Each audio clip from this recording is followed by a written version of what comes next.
கலகலவன சிரி கண்ணில் நீர் வர சிரி. உண்மையிலே இன்னைக்கு ஒரு காலத்தில் நம்மளை மாதிரி இருந்த மாதிரி இருக்க பசங்கள்லாம் இன்னைக்கு இல்லை. வீட்டில் 10 பேர் வந்தால் கூட அப்படியே கால் மேலே கால் போட்டு உட்காந்து ஃபோனை நோண்டிக்கிட்டே இருக்கேன். அப்படியே மாமா வந்திருக்காரா, பெரியப்பா வந்திருக்காரா, வந்துட்டு போனேன். இங்கே நான் தேடுறது வரல. உனக்கு அவர் தான்டா படிக்கிறதுக்கு ஃபீஸ் கட்டியிருக்காரு, அவர் காசு வச்சிருக்காரு, கட்டியிருக்காரு. அவர் வந்தால் எந்திரிச்சு ஒரு வணக்கம் சொல்லிக்கலாம் போ அப்படிங்கிறேன். என்னடா என்ன தெனா விட்டு ஒரு மரியாதை இல்லை, ஒரு மட்டு மரியாதை இல்லை. இப்படி ஒரு புள்ள பிறந்ததுக்கு பேசாமல் இருந்திருக்கலாம்டா அப்படின்னு அவங்க அப்பா நினைக்கிறாரு. இங்கே வந்த சொந்தக்காரங்கெல்லாம் அருமையாக புள்ள வளர்த்துருக்காரா சே தங்கம் அப்படின்ட்டு அவனுக்கு கை கொடுக்குறாங்க. ஏன்டா என் பையன் இதை விட மோசமாக இருக்காயா, உன் பயலாவது நீ கேட்டதுக்கு பதில் பேசுனா. என் மகன் நான் பேச பேச இப்படியே தள்ளிக்கிட்டு இருக்கானே, அவனுக்கு இவன் எவ்வளவோ தேவலாம்டான். ஒரு காலத்தில் ரொம்ப நேரம் வீட்டை விட்டு ஞாயிற்றுக்கிழமை காலையில் 6 மணிக்கு வெளியில் போனோம்னா மத்தியானம் சாப்பிட்றதுக்கு 4:30க்கு தான் வருவான். என்னடா எங்கள் அம்மா எங்கடா போவீங்க அப்படின்னா, விளாண்டுட்டு வந்தோம். ஏன்டா விளாண்டுட்டு வந்தோம்னா, ஏன்டா 18 மணி நேரமாடா விளாடுவீங்க, பசிச்சிச்சு அதான் வந்துட்டான், வேற எவன் ஜோறு போடுவேன் அப்படின்னு சாப்பிட்டு திருப்பி போயிடுவேன். போயிட்டு 6 மணிக்கு மேலே திருடன் போலீஸ் விளாட்டு. அதில் நான் 6-7 வருஷமாக நான் தான் திருடனாக இருந்தேன். ஒருத்தன் இன்ஸ்பெக்டராக இருந்தான், அவன் இப்போ உள்ளே இருக்கான். அவன் என் கிளாஸ்மேட்டு. நான் பட்டிமன்ற நடுவர் ஆயிட்டேன். அது மாதிரி நாள் முழுதும் 18 மணி நேரம் விளாண்டுக்கிட்டு இருப்பான். எங்கே தான் வீட்டை விட்டு போவானோ, வீட்டில் ஒரு அடங்கி உடங்கி ஒரு நிமிஷம் உட்கார்றா அப்படின்னு சொன்னாங்க எங்கள் அம்மா. இன்னைக்கு இருக்கிற பிள்ளைகள போடா வெளியே, இந்த ரூம்லேயே அடைஞ்சு கிடக்கிறிய, போடா போய் அந்த பயல முக்கியமானது பார்த்துட்டு இருக்கேன் அப்படின்னு பப்ஜி விளாண்டுட்டு இருக்கானுங்க. எந்த நிலைமைக்கு இன்னைக்கு கொண்டு போவாங்களோ அவங்க இஷ்டத்துக்கு விட்டா இந்த குடும்பத்தை யாரையா காப்பாத்துறதுன்னு கோபத்தோட கேட்டார் சிங்காரவேல். பிள்ளைகளுக்கு தமிழ் தெரியலங்கிறத பெருமையாக சொல்கிறான் ஒரு அப்பா. என் பையன் தமிழ் அவ்வளவு சரியாக வராதுங்க, தமிழ் சரியாக வாசிக்க மாட்டான், 3 வயசுலேருந்தே இங்கிலீஷ் மீடியம் தான், நல்லா இங்கிலீஷ் பேசுவான் அப்படின்ட்டு நாக்கு நுண்ணியில் இங்கிலீஷ் பேசுனான்.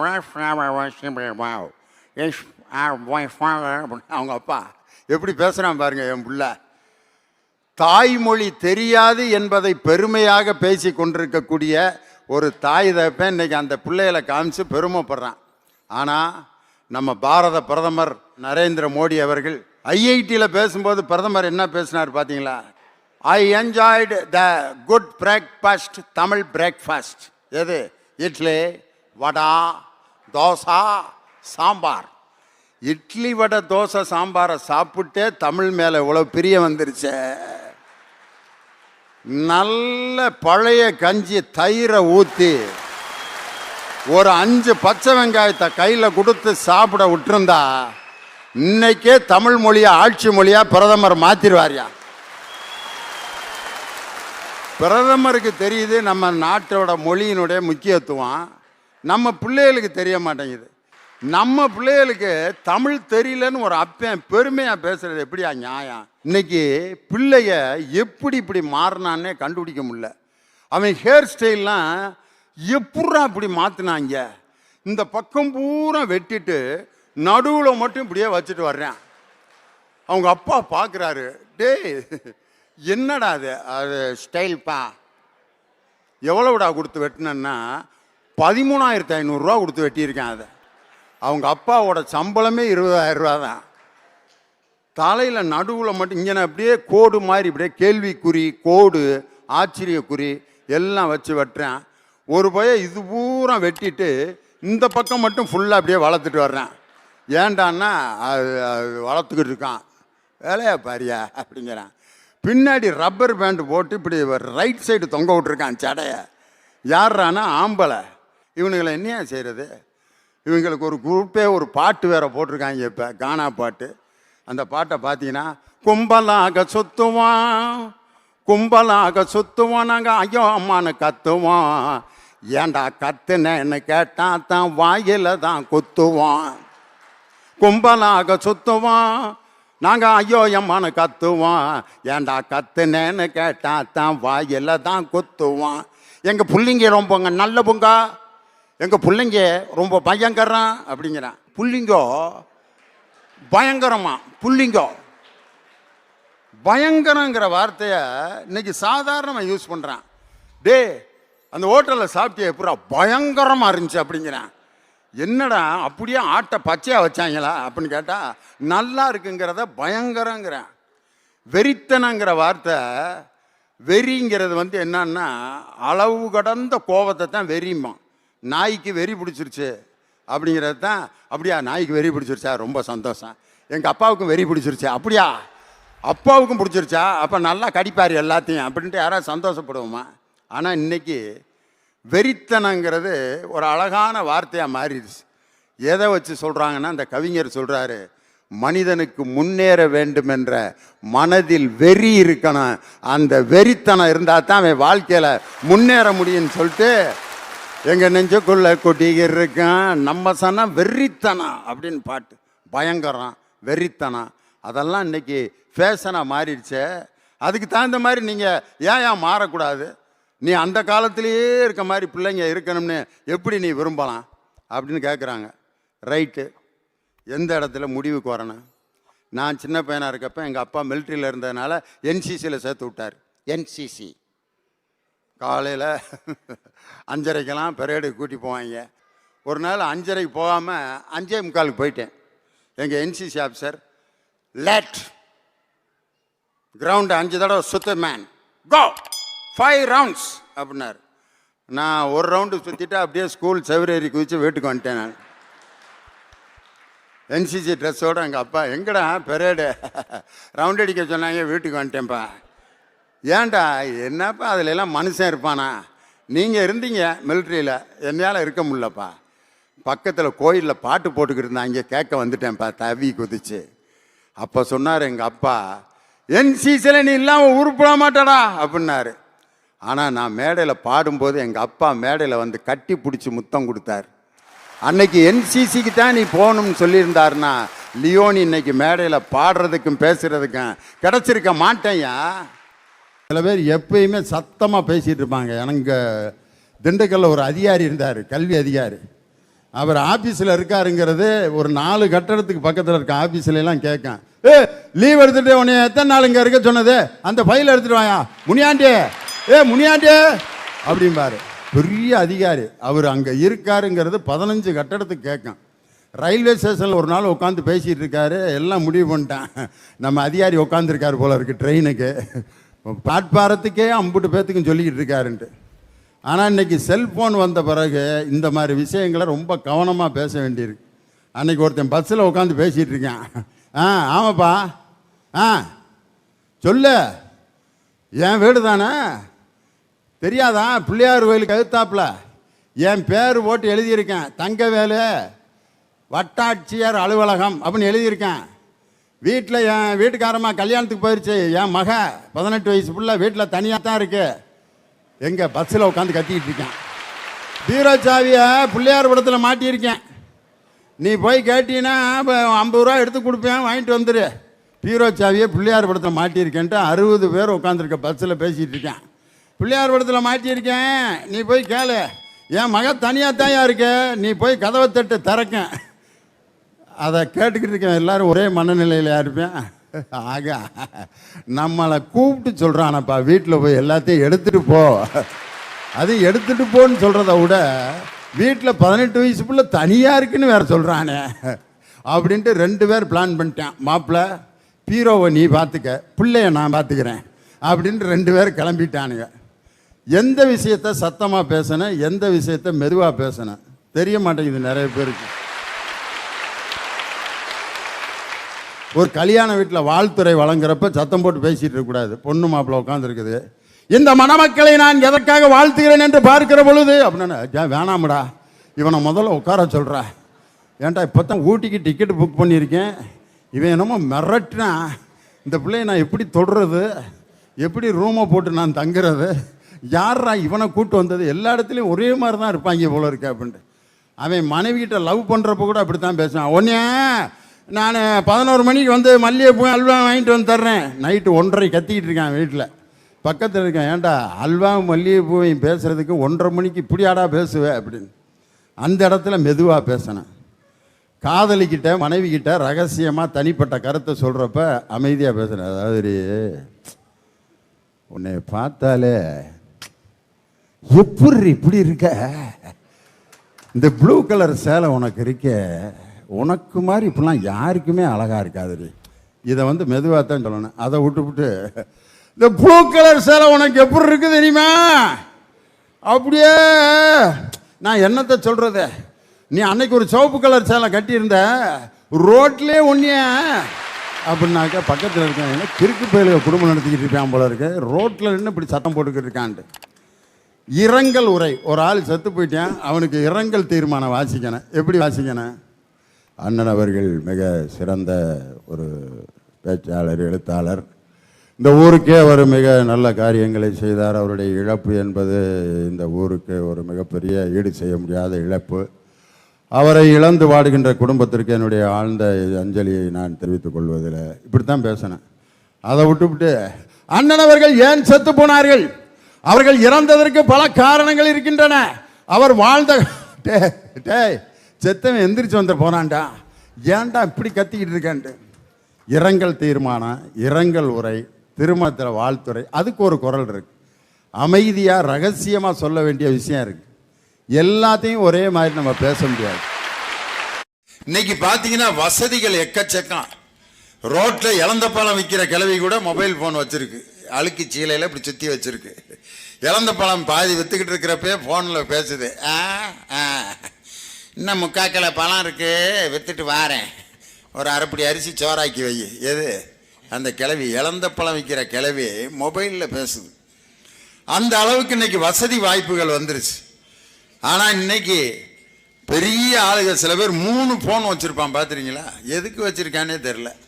3 ஃபோன், 3 நம்பர் வாங்கி வச்சுருப்பான், 3 2 சிம்மு, அப்போ 6 நம்பரு. உண்மையிலே எப்படி ஒரு 2 வருஷத்தில் பைத்தியார் ஆஸ்பத்திரியில் இருப்பேன் அவன்.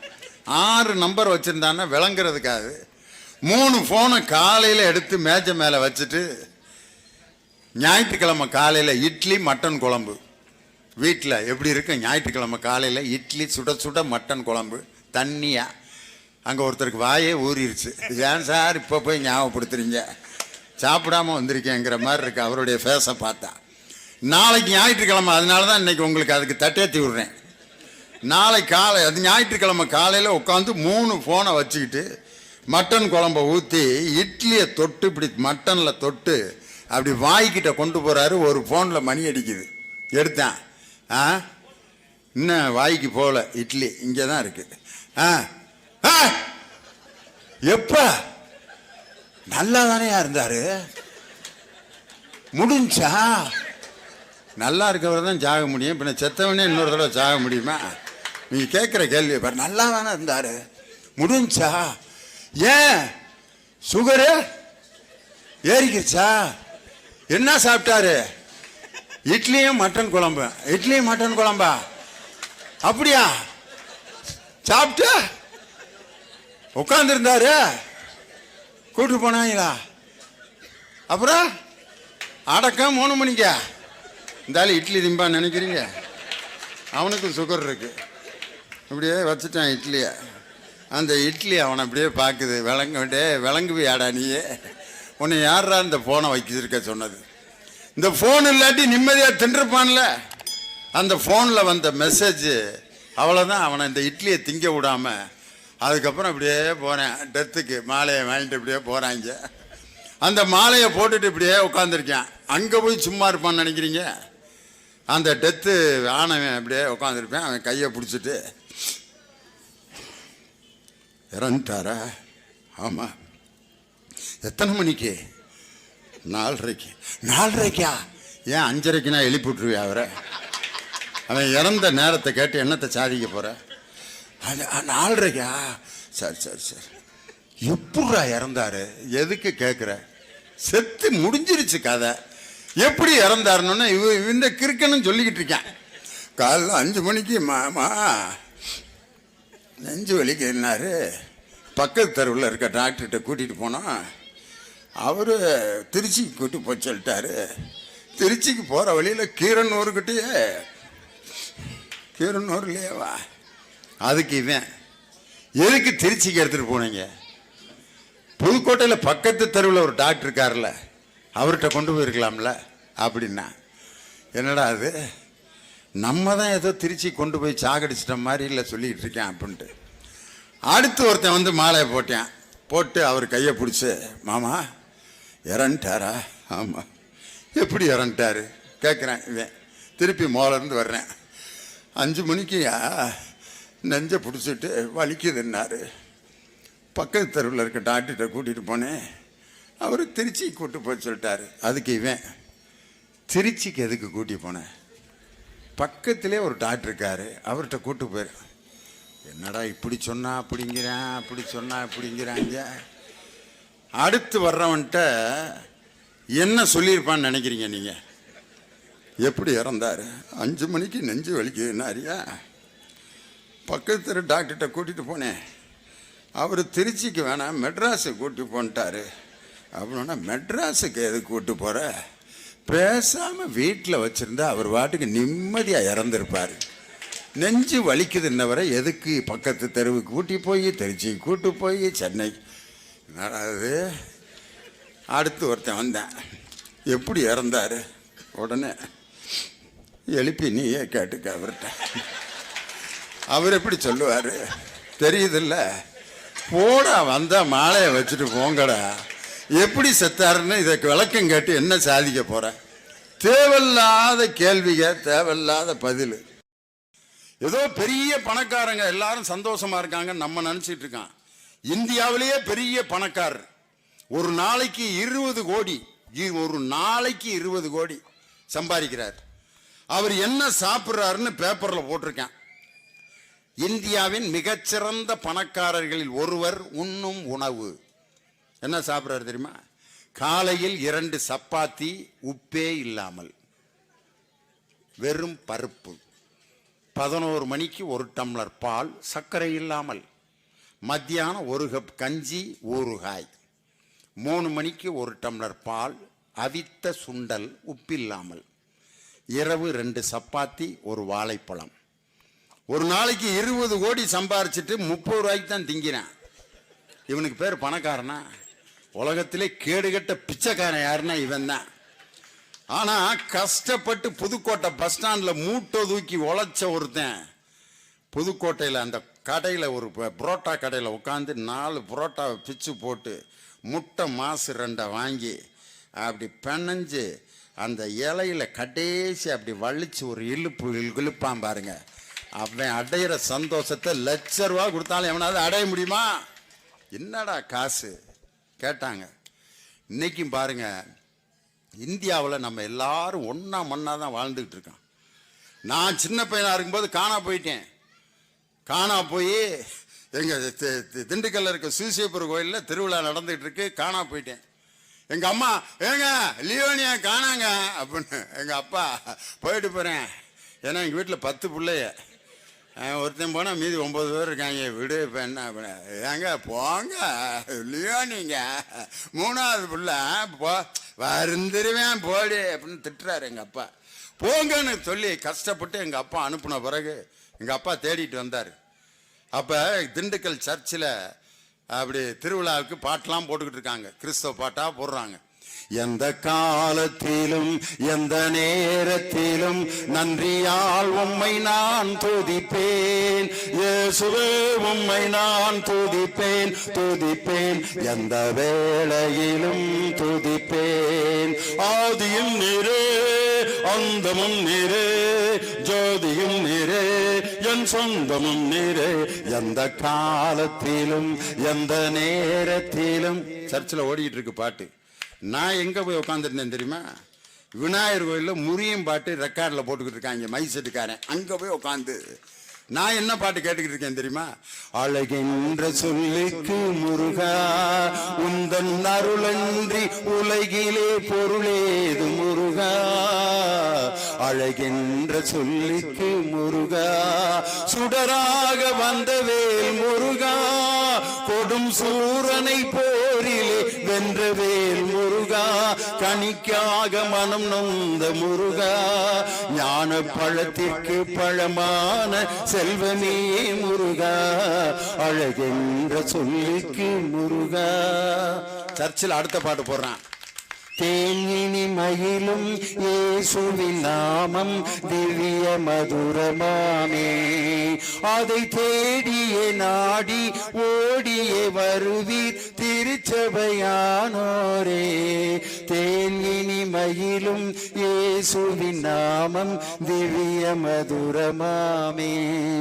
விநாயகர் கோயில்ல அடுத்த பாட்டு தொடங்கிருச்சு. பள்ளி கட்டு சபரிமலைக்கு கல்லும் முள்ளும் காலுக்கு மெத்தை சுவாமியே ஐயப்போ ஐயப்போ சுவாமியே. பகவான் சரணம் பகவதி சரணம் தேவன் பாதம் தேவி பாதம் பகவானே பகவதியே. பள்ளி கட்டு சபரிமலைக்கு கல்லும் முள்ளும் காலுக்கு மெத்தை பாடிட்டு இருக்கு. மை செட்டிட்ட உட்காந்து பாட்டு கேட்டு இருக்கப்ப எங்க அப்பா வந்து கண்டுபிடிச்சிட்டாரு என்னைய.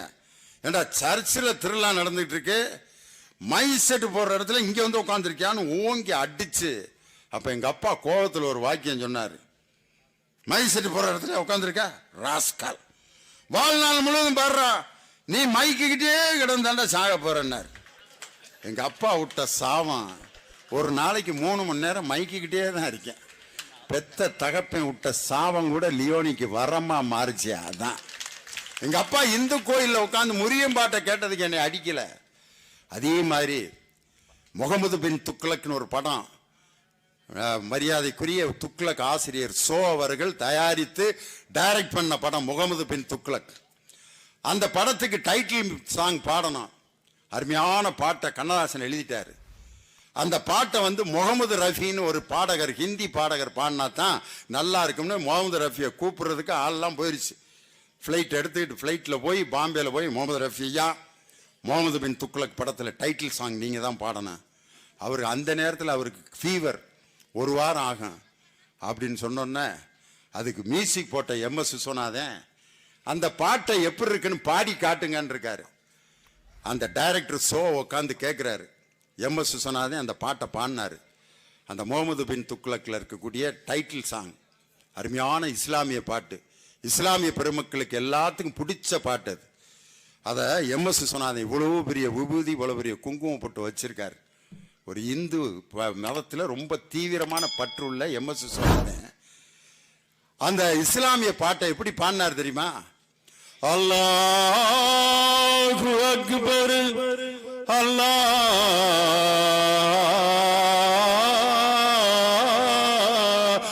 அக்பர் நீ இல்லாத இடமே இல்லை நீதானே உலகின் எல்லை. அல்லாஹ் அல்லாஹ் டெண்டரன் டண்டன் டண்டன் அல்லாஹ் அல்லாஹ் டெண்டரன் டண்டன் நீ இல்லாத இடமே இல்லை நீதானே உலகின் எல்லை. அல்லாஹ் அல்லாஹ். உடலுக்கு 9 வாசல் மனதுக்கு 80 வாசல் உயிருக்கு உயிராய் காணும் ஒரு வாசல் பள்ளி வாசல். அல்லாஹ் அல்லாஹ் டெண்டரன் டண்டன் டண்டன் அல்லாஹ் அல்லாஹ் டெண்டரன் டண்டன் டண்டன்.